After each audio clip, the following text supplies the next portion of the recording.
Welcome, ladies and gentlemen, to the Friday forecast, where me, your boy King, and your good friend Jimbo over there, we go ahead and try to predict all the things happening in the NFL. Now, obviously when the season starts, we're going to be predicting each week's games, but for now, we're going to be predicting where we think all the teams are going to be finishing in their division. We've done the AFC East, which we both think the Jets were going to kind of be the class of that division, if they stay healthy. Yes. We did the AFC North, which I think is probably going to be the best division in football. Jimbo does not agree with that, I don't think, the way he did it last week, where you had, who did you have, the Bengals winning the division last week? Let me see here.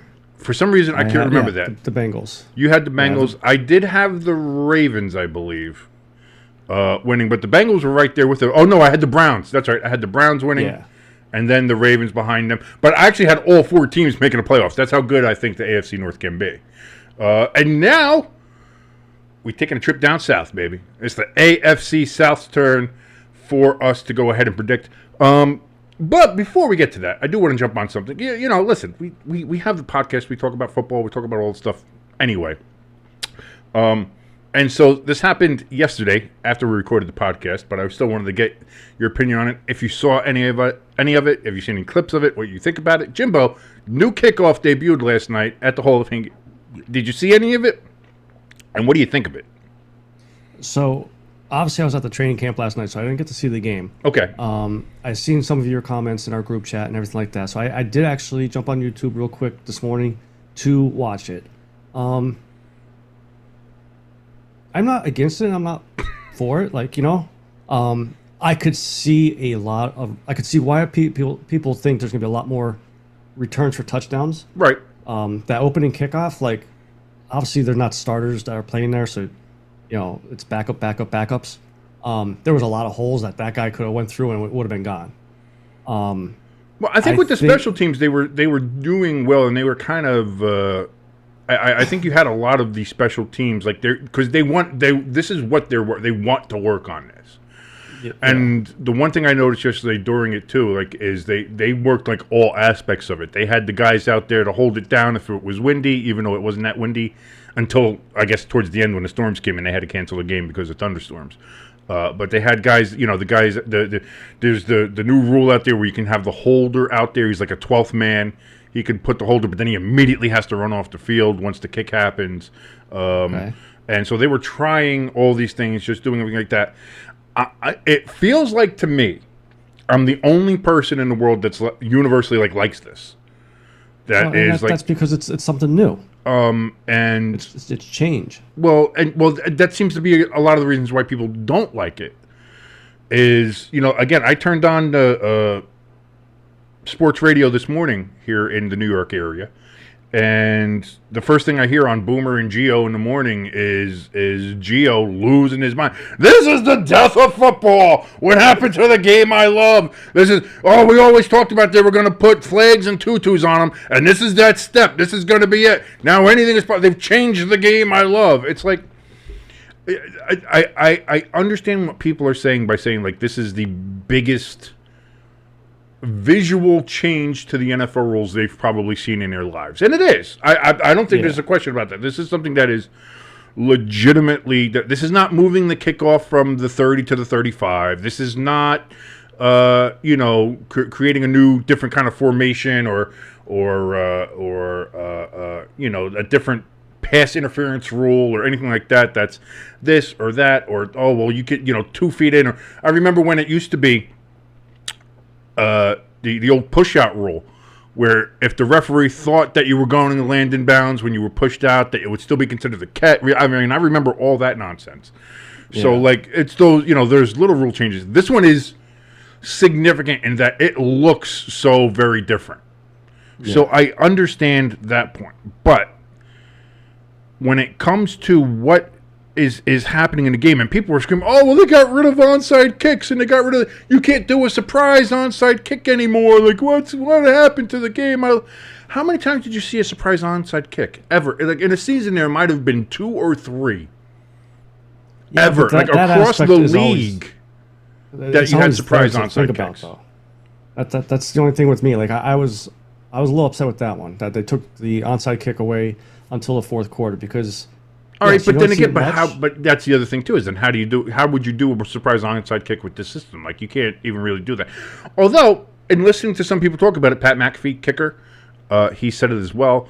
There's probably going to be kickers out there that are going to be working on and trying to do the a way to kind of finagle the kick with the ball where you can kick it and it just lands inside that landing zone and kind of bounces around, and then you can kind of almost have a onside kick situation where it's basically you have a scrum, you have a free for all, just go grab the ball, So like that could be an option, I think, for some teams, and for some of the kickers, and if that's something you're looking to do, and because then it still leaves it down in that end. Even if you don't come up with it, even like it, I think there's a lot of unexplored. This is brand new territory for everybody.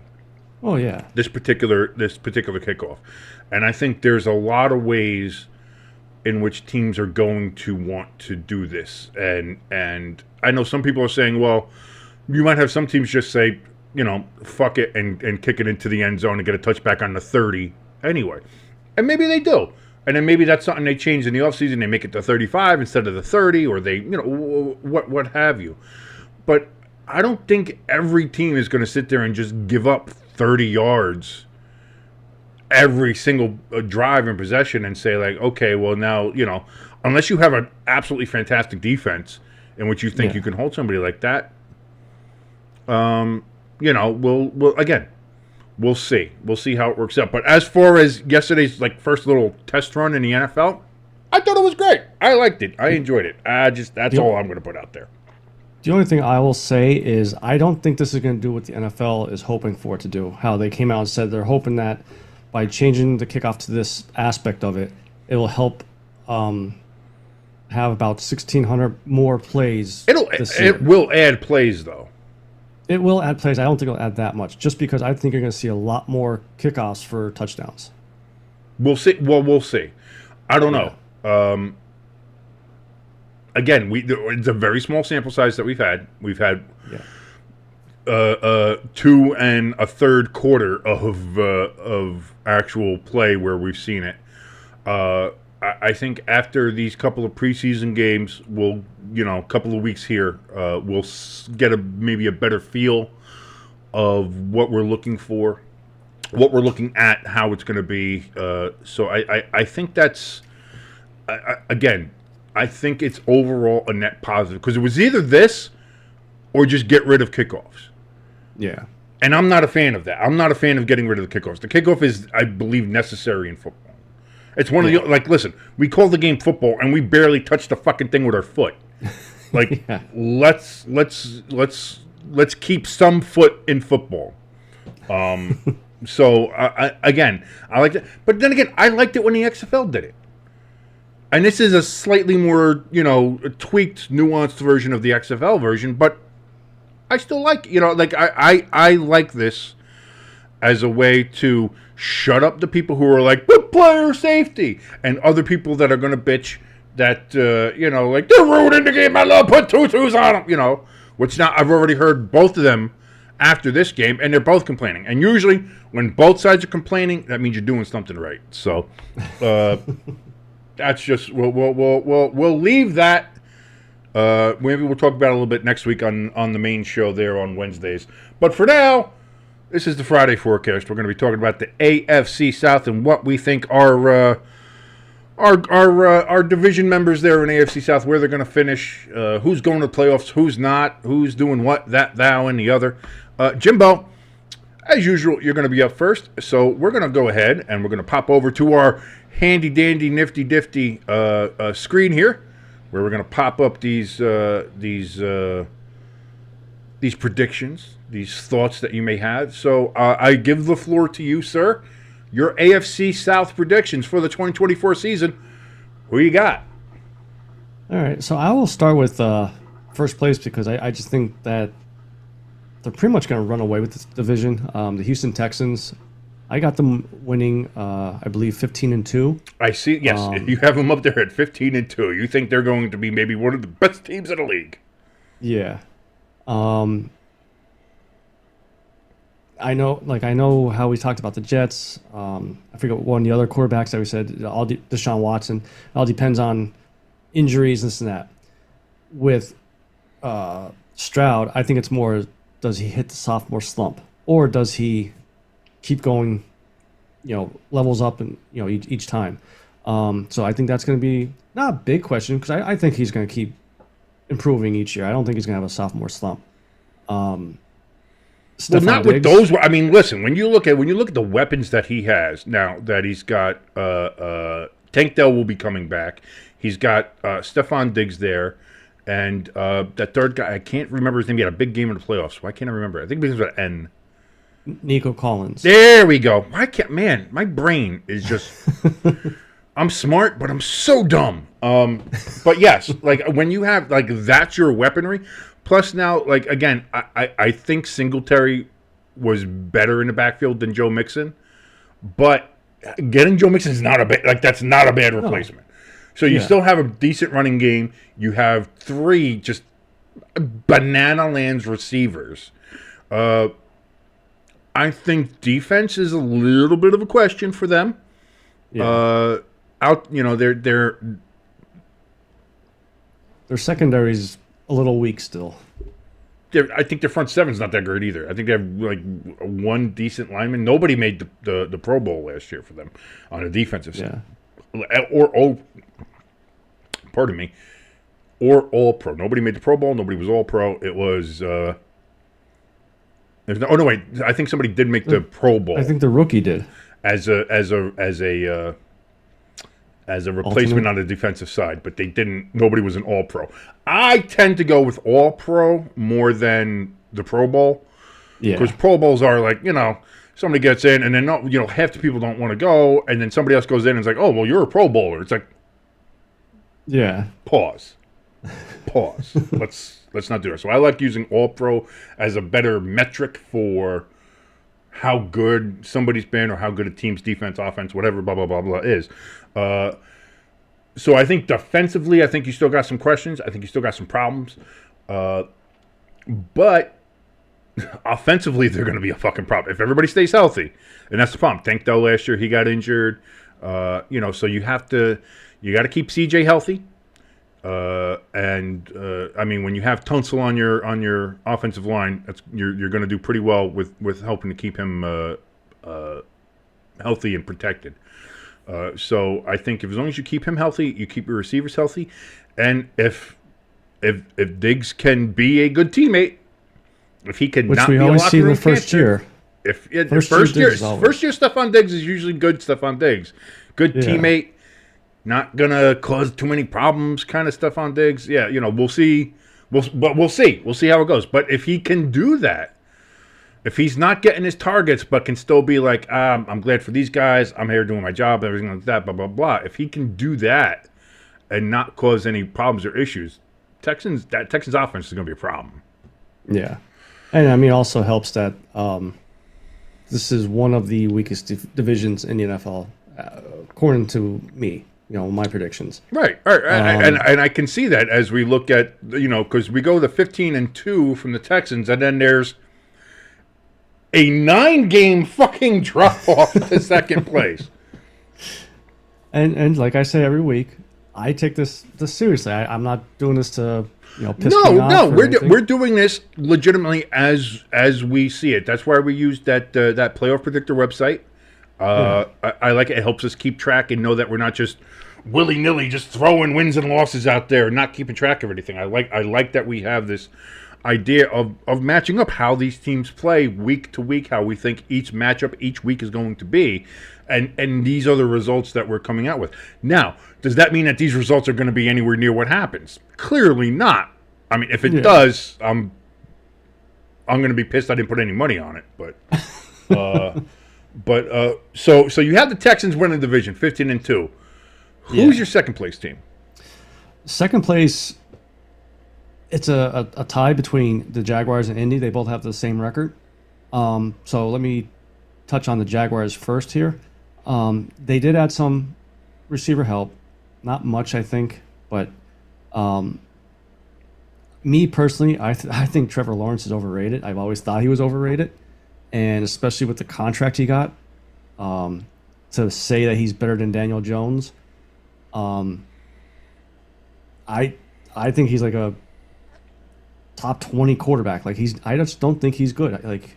And I don't think we're gonna see a resurgence in his career from like say 2 years ago how he played well. I think we're the quarterback that we saw last year. I think that's what we're gonna see the rest of his career. And here's the big question for after the season: if they do end up 6-11, don't make the playoffs, is Dougie P done? Is he gone? 2 bad seasons. We know the NFL is not a we'll give you time. It's a what have you done for me lately? And it's kind of a shame because he brought Philly a Super Bowl and then got fired the following year. And then not only that, but again, when it comes to Jacksonville, they're going to be renovating their stadium down there, to basically making it a brand new stadium. Like when they first moved down there, they renovated the Gator Bowl into the stadium that it is now. It was Alltel Stadium, and it's gone to a couple different names. I forget. I think is it Everbank Stadium now, or it might have a different name. I don't even know. They've gone through a couple different names, but now they're going to redo it again, and it's going to be even, basically tearing it down, building a brand new stadium. I think it's going to have a roof on it. It's going to be all kinds of, it looks very nice. And they're putting they've been building stuff around there for a while, like making it their own little, almost like a Patriot Place, like it's a whole football community shopping center, like all that kind of shit. So there's big investment going on there. Investment's fine, but you got to win. Yeah, you need a return. Like at the end of the day, you have to win to make that seem like it's all worth it. Nobody's, if you're going to be spending, like if you're Shad Khan there and you're going to be spending billions of your own dollars, if the taxpayers and the people in Duval are going to be paying millions and millions in tax dollars towards these things and infrastructure and road building and all this other stuff, like you want it to be for a reason, and that reason is winning. So if you're not going to be winning, like that's going to be a problem. And so like you said, I like Dougie Peterson as a coach, but the Jaguars had to do something, especially after they collapsed last year. Yeah. They had the division in their hands, and then what did they lose, like 6 straight? Or something of that nature, to the point where at the last game of the year, it was the Colts and Texans for the division title, and they were completely out of it. For a team that was, I believe, 2 games up in, week 11 or 12 or something? So, like, late in the season, the Jaguars had their destiny in their own hands, and they just dropped it. Now, some people could say it was because Trevor Lawrence got injured or he's playing injured because, again, he got injured on that one, I think it was Thursday night game, and he was never quite the same after that. So I don't know how you're doing, but again, with you, I kind of agree. Trevor Lawrence just hasn't quite clicked in the NFL. I don't know if that's because he had to deal with old finger guns Urban Meyer as his rookie coach, and if that screwed him up and seeing all that kind of stuff and kind of delayed any progress or anything that he had, or if he's just, again, one of those quarterbacks that's great in college and doesn't quite transfer over to the NFL. That happens. Yeah. A lot. That's what I mean. Like, people always try to say, like, oh, it's because of this or that. The other thing is, like, sometimes they just don't transfer over, Yeah. But I agree. I don't think I don't think he's worth that contract. No. I think that was insane from checking. But that also, again, that puts pressure not on Trevor Lawrence. That puts pressure on Dougie Peterson, because now Shad Khan's going to be like, I gave you a $50 million a year quarterback and you couldn't win with them. Dougie Peterson's going to be like, just because you paid him $50 million a year doesn't mean he's worth $50 million a year. Yeah. Or 53, whatever it is, $53 million a year somewhere right now. But either way, like I have trouble figuring out what they were doing with that contract, but it is what it is. Let me ask you this: okay. If Jaguars have a bad season, don't make the playoffs. Dougie P gets fired.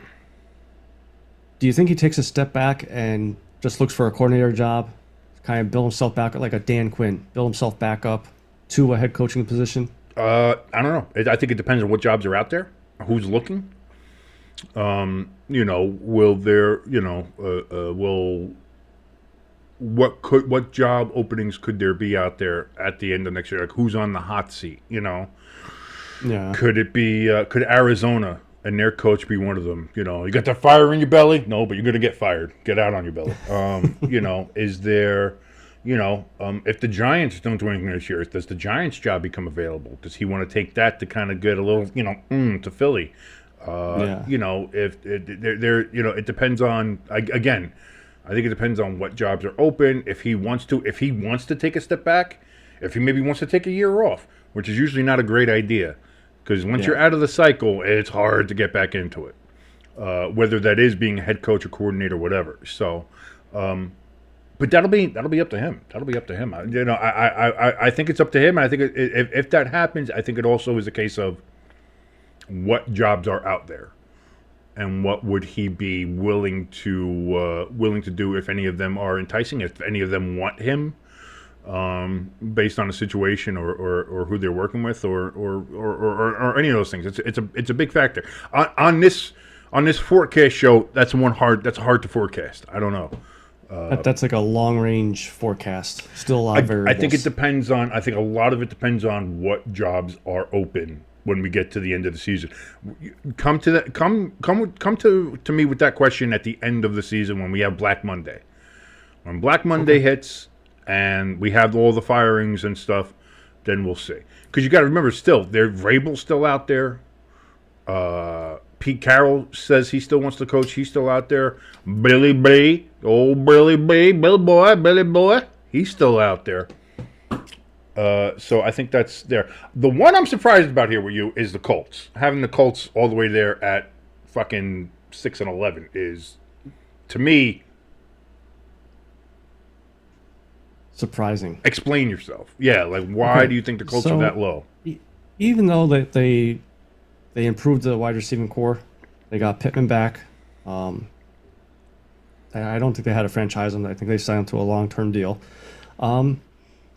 Richardson, I don't think he could stay healthy. I think he's going to be one of these quarterbacks that's not going. He's going to be hurt off and on. He's very talented, and he needs to stay healthy to show that he was worth that high draft pick, that number 4 or 5, whatever he was. And the defensive backs are still a big question. When you have an offense that I would call them average, maybe slightly above average. If Richardson plays, I don't think that defense could. Got a thunderstorm happening outside. Apparently, didn't know that was okay. coming. You're getting them now too. Okay, because we're getting them now. Oh, look at that! Hey, look at that. The defensive backs, like that defense, I don't think they're going to be able to hold teams enough to let that offense score more points. I think it's going to be I think the reason why I have them that way, 6-11, is mostly because of defense. But Richardson needs to stay healthy. Otherwise, that 6-11 could be a lot worse. Little did I know that the Friday forecast was actually going to be an actual fucking forecast outside, as we got thunderstorms running through the area here. Hopefully, shit doesn't go sideways. But I'm going to talk a little bit about this when my picks come up here. But what you're saying is you're concerned about the Colts at 6-11. Is my concern about the Texans that you have at 15-2, and I think it's the same thing. Is that defensive side of the ball? When it comes to Richardson and his health, yes, he got injured last year. I think it was very reckless in how he was playing, but we've also seen quarterbacks be able to adjust to that. And the point I'll bring up here is Tua. Tua was known for kind of his hits and flopping, and he'd crack his skull off the grass or the turf. He had so many concussions, and that one year he had like 3 concussions in 2 weeks or whatever. And they were like, go back on the field, you're fine. It's like, wait a minute. Like we all remember that. So, but then, like again, he worked hard in the offseason. He did judo flips and, I don't know, did he work with Ronda Rousey? Maybe. I have no idea. But he was doing a lot of the judo, learning how to fall correctly. And I know that sounds weird, but it's good. And if as we saw, it helped. He didn't get nearly as injured. Now, is that something that Anthony Richardson can learn from? Not so much about falling correctly. I don't think that was his problem. It's just playing with reckless abandon. Now, again, there are times where that is not a bad strategy to do, and you don't want to completely remove that side from him. But can he rein himself in enough to realize, hey, maybe sometimes step out of bounds. Sometimes just get rid of the ball. That's okay to do because losing a down is a lot easier than losing our quarterback. And even though they got Joey Flacco backing him up, I think Flacco's there. He's with Indianapolis now, correct? I think. Yeah, I believe he's their backup now. So I mean, again, not a bad security blanket, but you don't want to use him when you have Anthony Richardson there. So we'll talk again. I got mine coming up. We'll talk a little bit about that. I think the one thing that we do both agree on now is that the Titans are going to be asshole. Yeah. And especially after the news yesterday came out that DeAndre Hopkins injured his knee in practice and training camp there. He's going to be out 4 to 6 weeks. So not great. Not a great start for the Titans already, and what was going to be kind of a weird kind of year for them. Maybe transitional, new coach. You got Will Levis as your starting quarterback. You don't have Derrick Henry anymore. Not a lot going on there in Tennessee. And now you're out of DeAndre Hopkins too. Yeah. Before I say anything about Tennessee, I could tell you this. Tua probably did not train with Ronda Rousey because he doesn't bitch about his losses after a loss like Ronda Rousey does. So Tennessee, I have 2-15. She never gets credit when she loses. I have them at 2-15. Well, ask the WWE people. She hates them too, apparently now because it's like you said, it's just a weird situation, especially. And it all started with how Vrabel was let go. Like that started this whole weird upcoming season. That was a surprise. Like we all figured that Billy B was going to be let go, even though like just how legendary he is as a coach. His time in New England was done. We knew I think Pete Carroll was a surprise, but not unforeseen. Like it seemed like Seattle just wanted a change for change's sake, which was kind of weird, but all right. But Vrabel getting out of Tennessee was wild. Like I don't get that one. Like I seriously don't understand why they did that. And for reports to come out that there was employees scared to go up Vrabel because he was like very straightforward, stern, however you want to call it. Like that's the type of coach you want. You want a hard-nosed coach to keep these players in line. Nothing like a big giant jack dude as your head coach just fucking smoking darts. It's like, what the fuck you want? What do you want? Never mind, coach. We're fine. We're good. I get it. The one thing I will give them is they did upgrade their wide receiving core. They got Calvin Ridley and they got Tyler Boyd. So that's going to help Will Levis, but I still don't think Levis has enough weapons. I think Levis is going to be a quarterback that, how they always talk, by the fourth year of a quarterback, you'll know if you have your guy or not. I think he's going to be one of those guys. By the fourth year, you'll know if he's going to be your franchise quarterback or it was a wasted pick. CJ Stroud, he's their quarterback. You don't need to wait till the fourth year. And on top of that, they have the sixth toughest schedule upcoming this season, which blows my mind because I kind of remember them sucking last year, so I don't know how they got a harder schedule when they stunk last year. Maybe I think it could be that a lot of the other teams that were, because they kind of try to match up by where you place in the division and everything like that. Okay, yeah. So some of the other teams that they're going to be playing have also improved themselves along the way there. And that's what I mean when I look at, some of those teams. Like, again, just look at them in the division. Like, The Texans have to be the most surprising team, and that's the thing. I think we're all betting on the Texans not having a sophomore slump. Yeah. When it comes to CJ Stroud and not with such a surprising success with D'Amico Ryans and his rookie season as a head coach being as great as it was. But it can happen. So I don't know, but honestly, like I have no issue. Maybe the record. It's 15-2 is fucking. That's a lot. You're saying the Texans are one of the best teams in the NFL with that record. Yeah. Because again, just look at the division alone. Right there is 6 wins if they don't split with them. I gotta check something here real quick. I gotta see. What is I'm just looking at the Texans schedule here. They start off with the Colts. Then they got the Bears, the Vikings, the Jaguars, and the Bills. They can be 4-1 to 5-0 with that start, depending. Yeah. Then they got the Patriots. Maybe they're because I think the Colts are going to be a hard game for them.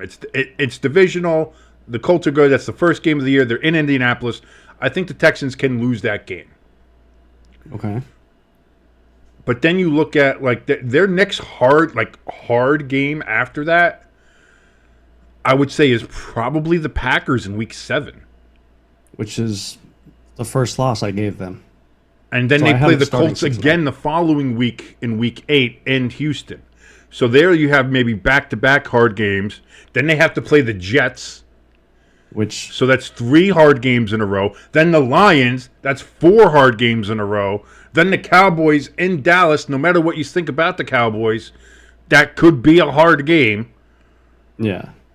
And then they get back to the Titans, the Jaguars. Then they play the Dolphins. That should be a hard game. Then they play the Chiefs. That's going to be a hard game. Then they play the Ravens. That's going to be like their schedule is stacked. And you're saying they're only losing 2 of those games? So, you know how sometimes Jimbo, I get you to do that face. Here's. I just pulled the record up on our playoff predictor thingy. So I have them starting off 6-0. Hold on. So I want to bring this back up for me too. Yeah. Just so that I have it. Give me 1 second. I just want to see if I have it, and I want to kind of do something here. Hold on. Let me make sure that I have this correct. I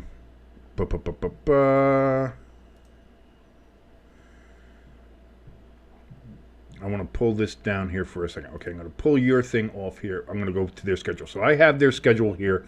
I have my picks up here, but I want to see how you have it. Now, first week you say they're winning their first 6 games. Yeah, they're winning the first 6 games. Okay, I have them winning their first 6 games as well. Okay, then I have them losing to the Packers. I have them beating the Packers, believe it or not. I think that's going to be a good game. I have them beating Detroit. I don't, but I see them there. So, but here, what do you have? What games do they lose? You have them losing to the Packers. Who else do you have them losing to? You gotta look at me. The Jaguars. That's going to be one of those games. All right, I get it. At Jacksonville, Week 13. Yeah. Okay, I can. I'm willing because not only that, but the Jaguars are coming off of a bye. Yeah. On that week, so I get and they're at home, and it's okay. Like I always am willing to give that one kind of game because there's always that one kind of game in a season. Yeah. So you have them losing to the Packers, and you have them losing to the Jaguars at home in Week 13, which means I just want to make this clear. I'm going to make this clear as we look through all of this here. You have them beating. You have them beating the Jets. You have them beating the Lions. You have them beating the Cowboys. You have them beating the Dolphins. You have them beating the Chiefs, and you have them beating the Ravens. Yes. And once again, like I said, I'm being serious with this. Like with these picks. I think the reason why I have them beating the Chiefs and the Ravens at the end of the year, I think they're hitting the the peak stride going into the playoffs. They're got the momentum going, and that's why. All right, well, there you go. There's Jimbo's forecast for the AFC South. He's got the Texans at 15-2. The Jaguars at 6-11. They get the tiebreaker over the Colts in third place at also 6-11. And coming in dead last, he has the Tennessee Titans at 2-15. That's Jimbo's forecast there. So we will now move on to me, King. And mine might be just as wild. I'm just going to put that out there. Mine might be just as wild. So, let me pop mine up here, and let's all go crazy, and you can go nuts here. And don't forget, leave your comments in the comment section. Yeah, no, please. That's what we want. Like, share, subscribe. Leave a comment. Let Jimbo know how kind of maybe insane he is, or let me know how insane. Listen. We're two dumb drunk idiots just doing this. This is fun. This is what we're going to do. If you want to help, come join us. Be drunk and stupid with us. That's what we want you to do. Like, share, and subscribe. Right down below. Hit that notification bell. You know when all our stuff's coming. We have our merch store QR code over here. We got the donation station one over there. Look at it's all over here. I'm pointing all over the place. It's all over the place. We got everything here. However, let's pop mine up here now. And for my AFC South, I'm going to read it all down because I know you can't see it over there. I don't have the ability to show you that. But we have the Colts in first place at 13-4. We have the Texans in second place at 10-7. We have the Jaguars in third at 7-10, and I have the Titans in last at 3-14. So let me run through this here quickly. Because as I have it here, like I said, I think the Colts are going to be one of those better teams this year, especially if Anthony Richardson can stay healthy, which I think he can. Okay. I think that's probably one of the biggest things they've gone over in the offseason and trying to teach him and to be, hey, protect yourself. You protect yourself. You protect the team. You remember, it's not just about playing with all wild abandon. You're a bigger part of this. And as we saw last year, like Minshew did a good job, a serviceable job, taking over for him and almost getting the Colts into the playoffs. But if Anthony Richardson is a unique talent, and they need him there to advance themselves. And I think that's going to be a big part of what they focus on this year in training camp, what they focused on in the offseason. He's healthy. I think he's going to do very well. When I look at their schedule and how I think it's going to be, I actually, believe it or not, I have them starting off 0-2. Okay. I have them losing to the Texans and losing to the Packers. They play the Texans at home in week 1. I gave that win to the Texans, and I think they lose to the Packers week 2 in Green Bay. Then they play the Bears, the Steelers, and I think those are both wins. Those are both in Indianapolis. Those are both wins. So now they're 2-2.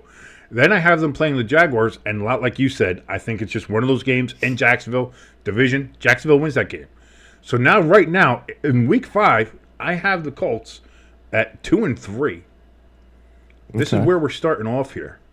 Then I have them beating the Titans the following week, beating the Dolphins at home in week 7. I have them getting revenge on the Texans in Houston. Houston beat them in Indy. I have them beating Houston in Houston. Then they play the Vikings. I have them winning that game. I don't think the Vikings are going to be very good this year, just based on everything. I just don't think they are. Then I have them beating the Bills in Indianapolis. I have them losing to the Jets. I have them beating Detroit in Indianapolis. Again, I think that's going to be one of their big games, is beating Detroit in Indianapolis. Beating the Patriots, I don't think that's that big of a problem.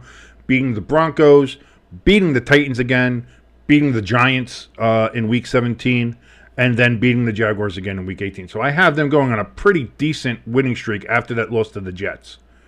Okay. They finished the season on a 6-game winning streak. I think that gets them to the 13-4. I think that's where they shine. I think that's where they're shining. So their 4 losses I have would be to the Texans to open it up, Green Bay, the Jaguars, And then they only lose one other game, and that's going to be to the Jets for the rest of the season. So between week 6 and week 18, I have them losing only one game. And it's plausible looking at the schedule. Now, they can probably lose another game. You could probably switch that Lions game if you want to. But outside of that Lions game, I don't see another game where I would switch it, where I would switch them to lose the game. I have them beating the Lions at home because they're at home, and I think it's one of those games where the Lions may not be ready for it. The Lions, they've kind of shown a mid-season swoon sometimes. Maybe Dan Campbell can fix that. I don't know. But I think that's one of those games. Could be one of those signature games, a signature win for them. Just it felt that way to me. That's what I'm going to say. So, but even if you take that away, I still have the Colts at then 12-5, and I still have them winning the division. So that's what I have for them. Now for the Texans. I have here. We just went through this. I just showed this on my screen. I'll show it again to everybody because I want to show it to them because that's just what I do. I have them beating the Colts in the first week, beating the Bears, beating the Vikings, beating the Jaguars, beating the Bills, beating the Patriots, beating the Packers. So I have them starting off 7-0. Win. That's how I have. They are winning all over the place. They are 7-0. That's how they're starting off the season. Then apparently the wheels fall off. But then again, they get a hard schedule in that second half of the year. Yeah. So once they start that 7-0, I have them losing to the Colts. That's that Colt game that in Houston. I have them losing to the Colts. I have them losing to the Jets. I have them losing to the Lions. I have them beating the Cowboys. I have them beating the Titans. Then I have them losing to the Jaguars, losing to the Dolphins, losing to the Chiefs, losing to the Ravens. That's what, six losses in a row? No, that would be 1, 2, 3, 4 losses in a row. So you think they're going to have a Philadelphia Eagles collapse? No, because they won the last game, unlike the Eagles last year against the Giants. Well, we had high schoolers in there, so. In the second half, and that's when you actually did better. So that's how I have it breaking down now. Because again, like the Dolphins are a good team. I think they can win. They're playing Kansas City in Kansas City. That's when they're playing the Ravens. The Ravens beat them pretty handily last year, and I think they could do the same thing. Now, granted, that could be a game where they change. They are playing in Houston. I think Houston can win that game. Yeah. Will they? I don't know. We'll see how the Ravens do. Again, that's still going to be regular season Lamar. That's not going to be playoff Lamar yet. So, yeah, you gotta give it pause. But that's the thing. When you start looking at the second half of the season there for the Texans, that's a rough fucking go.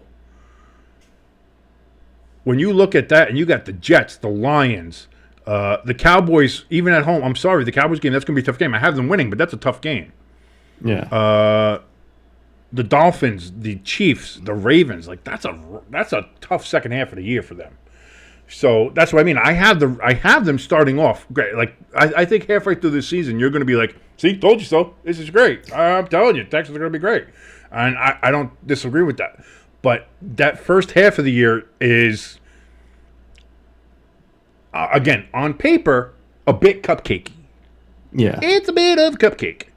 When you're talking about the Bears, the Vikings, the Jaguars, the Bills, who I don't think are that great right now on paper anyway, and they're going to be playing in Houston. The Patriots, not great. Again, they're playing the Packers, who I think they'll beat in here, but they're playing the Packers in Green Bay, Week 7. I think the Packers can win that game. Yeah, I think clearly the Packers can win that game, and that's the game that you have them losing to. You have the Packers winning that game. You have that as their first loss. Yeah. Man, that's good. So even that, if you go above that, so that's what I'm saying. You have the Packers, you have the Jets, Lions. They're going to have to be really good to get your. You think they're going to be 15-2 with that schedule? Yeah. That's a lot. All I'm going to say is when they're 14-2 going to the last game, and fourth quarter they're winning, I'm going to Vicky Valcorn you. Look at you and give you the witch eyes. Be like, yeah, I told you. I knew it. First of all, don't ever do that again. Don't do the don't. No, that's no. We're just gonna leave it at that. Just don't do that. In third place, I have the Jaguars at 7-10. We've talked about that already with your picks. We've already discussed that and seen how that goes. I don't see, like, Trevor Lawrence has to make a progress. He has to progress, and he has to progress not from last year. He has to progress from where he was 2 years ago.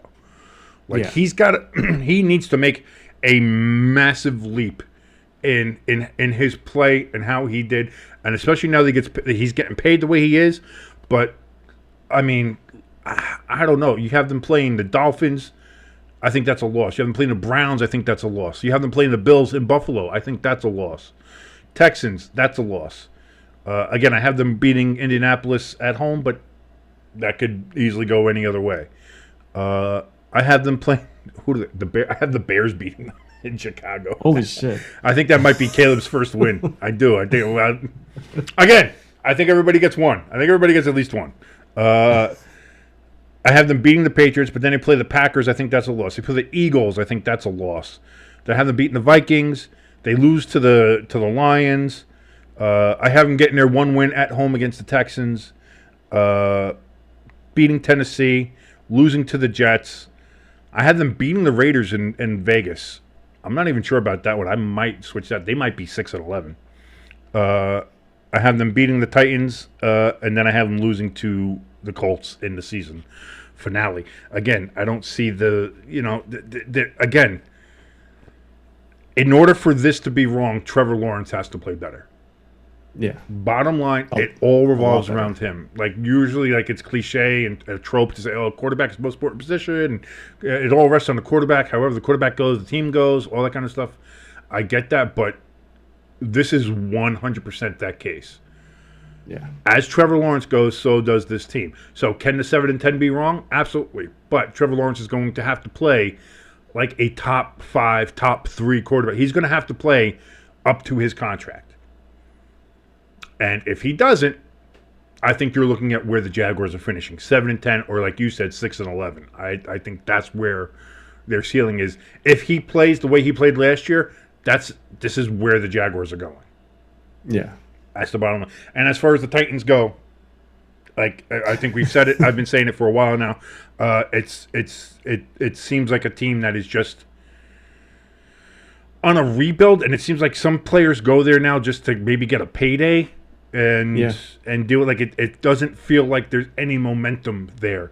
You know, again, you got rid of Vrabel. They don't really have, like, you have Will Levis, but he doesn't feel like an NFL quarterback. Like a starting quarterback, it doesn't have that feel to him. Like you said, they got Calvin Ridley there. Like, we know D-Hop is injured right now, but, you know, they had him, they had D-Hop, they had, like, all of it, but it just... Ask anybody, like, what do you think about the Titans? How do the Titans feel to you? And I don't think anybody's particularly high on the Titans or feel that the Titans are going to be any good.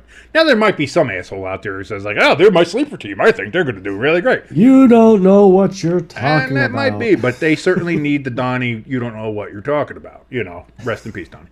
But that's because you'd have to show me because I don't see it. You'd have to show me because I don't see it.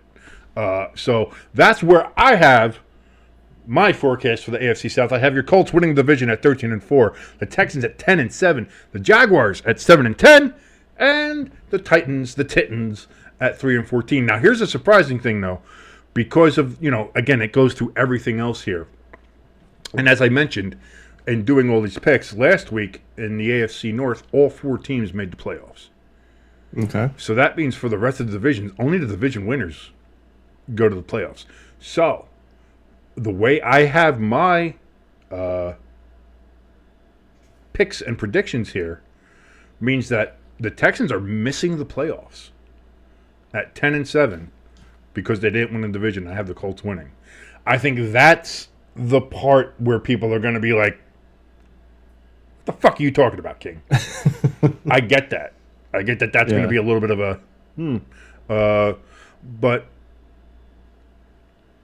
again, that's how it came out, and that's kind of why I like this little playoff predictor website thing.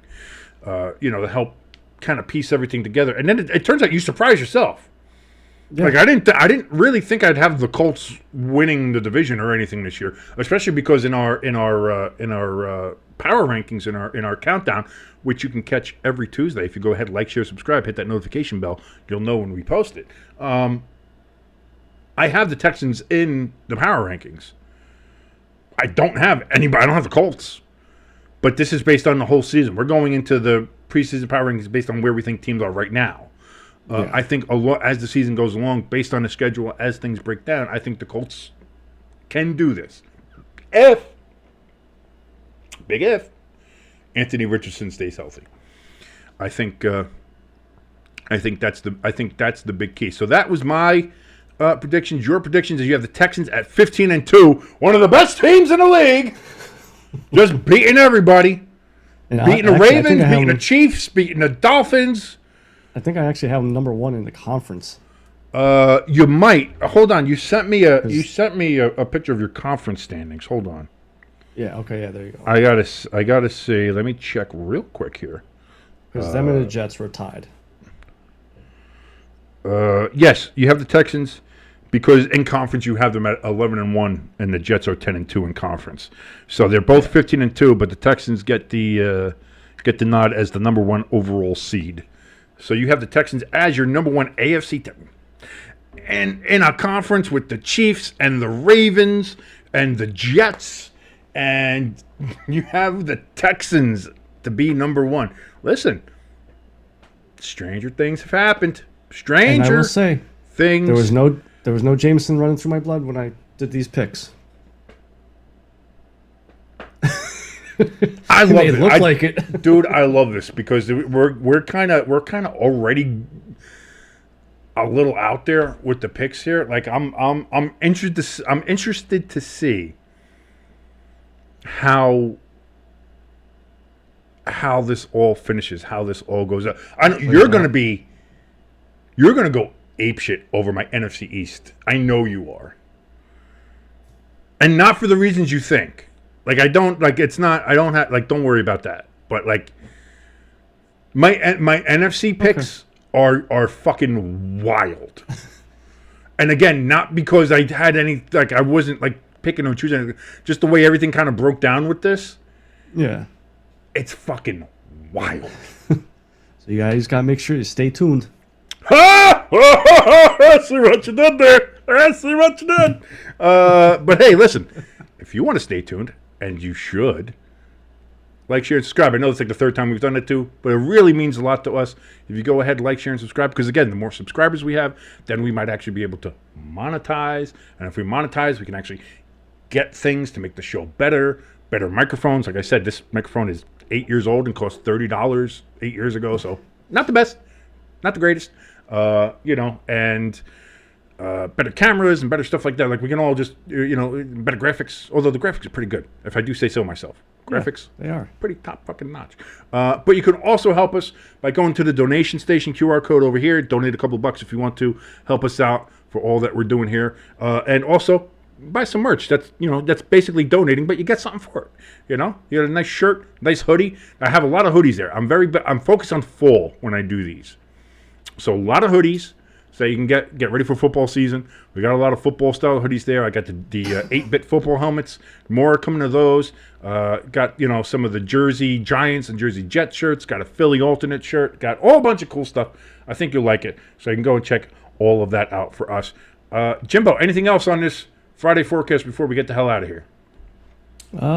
No, football's back though. I mean, granted it was just preseason, but football's back. Dude, there's something about seeing NFL helmets with NFL logos on them running around. I don't care who's in them. I just love seeing the fact that we got NFL helmets out there, and that's it. With the long national nightmare is almost over. We're almost back to football season, and it's feeling good. Pumpkin's almost back. Got to get apple cider. My hard cider's almost back. Got to get some hard cider top of the pumpkin beer. Nobody wants that shit. That's gross. But again, I want to thank you so much for joining us. For your good friend Jimbo over there, I'm your boy King. Ladies and gentlemen, adios.